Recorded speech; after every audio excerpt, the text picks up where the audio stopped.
Hey everybody. Thought I'd share a little video here about a radio project that I worked on a while back. What this is a one transistor regenerative receiver for the AM broadcast band. The sort of impetus for working on this project was that we have a day at our university where I work where we bring in students from high school, middle school, all the way down to elementary school, and show them different projects in different areas of engineering. And I thought I'd show a simple radio project, something that you could build at home with, Radio Shack components and, a few extra things that you get off of the web or from other places. And also because I was just interested in these regenerative receivers, and eventually I'd like to do a vacuum tube version, but this was quick and simple just to sort of demonstrate the principle to myself, I guess. So, right here is the actual transistor, the one transistor that makes the radio receiver. Over here is an LM386 audio amp, which just takes the very small amplitude signal that this one transistor produces when it receives the radio signal and amplifies it to something that we can actually hear on a speaker. The whole thing runs off of one 9-volt battery. I've got a hand-wound coil here and a tuning capacitor. Coil form has the classic, toilet paper tube. This is actually a part of a paper towel roll from like a, commercial grade paper towels, the rough brown paper towels. This is actually a little bit thicker cardboard than from a standard toilet paper roll, and so when you wind this 22 gauge magnet wire on it, it doesn't tend to collapse like the thinner cardboard on the toilet paper rolls does. A couple potentiometers down here for volume control and regeneration.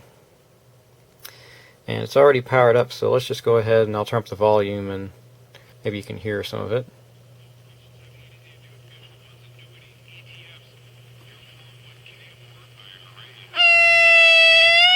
So that whistle you just heard is when the radio goes into oscillation.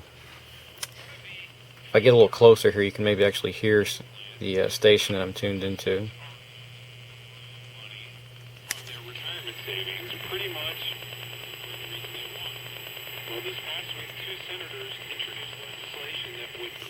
It's kind of faint. I've actually found out that if I take the whole radio and turn it on its side, the signal gets quite a bit louder. I'll answer your questions toll free at 888-83-FUNDS. That's 888-83-FUNDS. So maybe I should have mounted that coil horizontally. Works a little bit better outside, actually, when you're not surrounded by your interference from computers and everything else you have around. Just set it up again. I'll try and tune around and get some different stations just to show you how the tuning works. But you have the regeneration control right here, which is sort of like the gain of that transistor circuit. And as you tune for different stations, and let me get the volume and everything set just right here. But as you tune for different stations, you can visit www. There's not a lot going on right now because it's early morning and it's hard to get good reception. Last text I got from you, I'm looking at my phone right now, came on May 14th. This works really well at night when there's not the solar interference. So the way the tuning works is you get a station, or you get close to a station,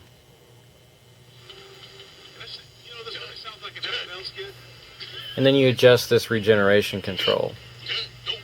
So if you turn it down, the station gets weaker, fades out. Turn it back up, and eventually it starts to whistle like that. So the goal is you want to get it as close to that whistling stage, that oscillation point, and then tune it and turn it back just a little bit below that.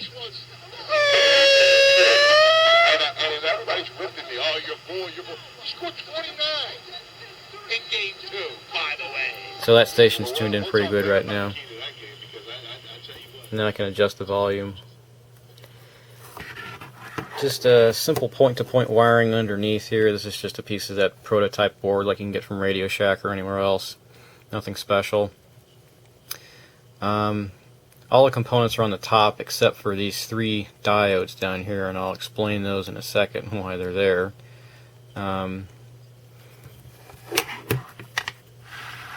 As I pointed out, the tuning coil and capacitor and all the goodies in here, if I can get a good picture of those. But a lot of filter capacitors around this audio amp because you get sort of, I guess, maybe you call them subharmonics or whatnot that come from the RF and from the oscillation of this transistor when you get near that regeneration, that oscillation point. Kind of went overkill here. I had a silver mica capacitor sitting around, so I actually put a silver mica cap in this thing. It's definitely overkill for what this gadget is, but hey, why not? Some old school looking carbon resistors there that I had lying around. 1 tantalum capacitor, and then just some regular old electrolytics for filtering this audio amp. Now, the reason for those 3 diodes underneath was that when I originally built this, I was going off of a design that I found online. So, as you so often do, I decided I wanted to build one of these 1 transistor radios. I Googled for a schematic, and I came up with this schematic, which is a pretty simple design. You got your 1 transistor right there, your audio amp over here, and here's the address of that if you're interested in looking it up. And the guy's got some basic instructions down here how to operate it, what voltages to run it off of, and so on, and how many turns to put on different size coil forms, and so on and so forth. Well, I wanted to kind of get the original source of this because he had down here that this came out of Electronics Now from July 1997. So I went over to our university library and looked around, and guess what? We actually had that issue of Electronics Now. And here's the original article and the original schematic. And notice the original schematic here does not feature that LM386 audio amp. So on the far right there where it says audio out, the intention is that you hook up something like high impedance headphones or a crystal earpiece. I wanted to gear this towards something that students could easily build, kids could build very easily. Didn't need any weird components. So high impedance headphones and crystal earpieces are a little bit weird, hard to come by. I have a pair of high impedance headphones, I snagged off eBay a long time ago, but most kids don't want to have to fool with getting stuff like that. So the nice thing about this design is that it does use the LM386 audio amp, and you can just plug a standard 8-ohm speaker into it, or standard earbud, or whatever you have on hand. So going back into this design, you'll notice that for the biasing network on the transistor, we just have a simple resistor divider, which is okay if your supply voltage is very stable. But in this case, because this transistor is going into oscillation, we could be running off of this says 6-volt battery. The original article said a 9-volt battery. So there's all this potential variation in what this bias voltage on this transistor can be. So I had a lot of trouble with this circuit when I first built it. It would just sit there and squeal constantly. Couldn't get any stations in at all. And I fiddled around with it, and I eventually found a set of 4 AA batteries that managed to get the base at the right bias voltage so that it didn't sit there and just squeal constantly. But I thought that's also not very convenient for people who actually want to build this circuit and have it work without having to fool around with it too much. So I did some more research on these regenerative 1 transistor receivers, and eventually came up with another article, this Simple Regen for Beginners, and actually found a number of articles by this author, Charles Kitchen, And this dude is sort of like, I don't know, the god of regenerative receivers or something. But he's got a ton of articles around in the ham radio magazines and different electronics magazines online. So I looked at a couple of his designs, including this one here. And the crucial thing I noticed with his designs, all of them, is that for the base of his transistor, he always uses 3 diodes to ground, like this. And quite obviously he's clamping that base voltage using the series diode connections, so you have a nice constant voltage there at the base of your transistor. So what I did was I went back and modified my design, which I'll show you just now. So here's actually the schematic for my design. And I just went in, and where this resistor divider network was in the original design, I just put 3 diodes across that bottom resistor.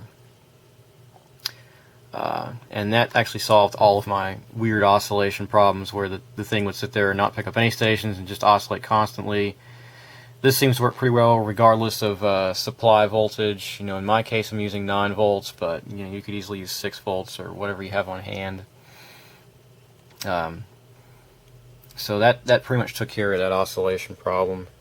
And now the radio is functional, if somewhat quiet, depending on how it's oriented. The clover representing luck and the rose representing love.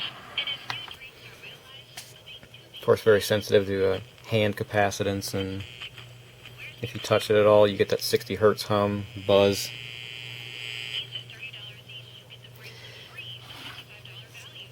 So that's the radio, and that's pretty much how it works. Not super happy with this performance-wise, just because you know it is so touchy, and even after I've fixed the oscillation problem, it's still pretty touchy, and not very good at picking up you know, even slightly weak stations, whereas a standard radio has no problems at all. So what I've decided to do, the reason I'm making this video is I'm very shortly going to destroy this radio. I'm going to rip it apart and turn it into something else. I'm going to reuse the coil and the capacitor and turn it into a new project. But I thought I'd just go ahead and show this circuit as is and how it works and how it doesn't work very well. And if I am going to revisit this at some point in the future, I will almost certainly build this design from Mr. Kitchen, this simple regen for beginners. This one actually, you know, picks up the shortwave bands and the ham radio bands, so it's going to be, you know, more interesting listening. This is just standard, plain old AM radio, and you know, there's not much on AM radio anymore. Even if you run your own transmitter, you know, you can play music, but who wants to listen to music on a tinny little speaker like this? So, yeah, I'm going to tear this one apart, rebuild it into something else, and down the road someday maybe I'll build a new regenerative receiver. But if you're looking for a schematic, something that we want to build a regenerative radio from, you know, this design works, but it needs some modifications. If I had to make a recommendation, I would say this design, which I'll show you the link for this up here. You can get this free. It's just on one of the ham radio websites, actually from the ARRL. So check it out, and I think I'll just finish up here. And that's my one transistor regenerative receiver. What's left of it, shortly to be destroyed, probably for an AM transmitter. Reuse the tuning coil as the sort of filter for a simple transmitter. Okay, well, see you guys later.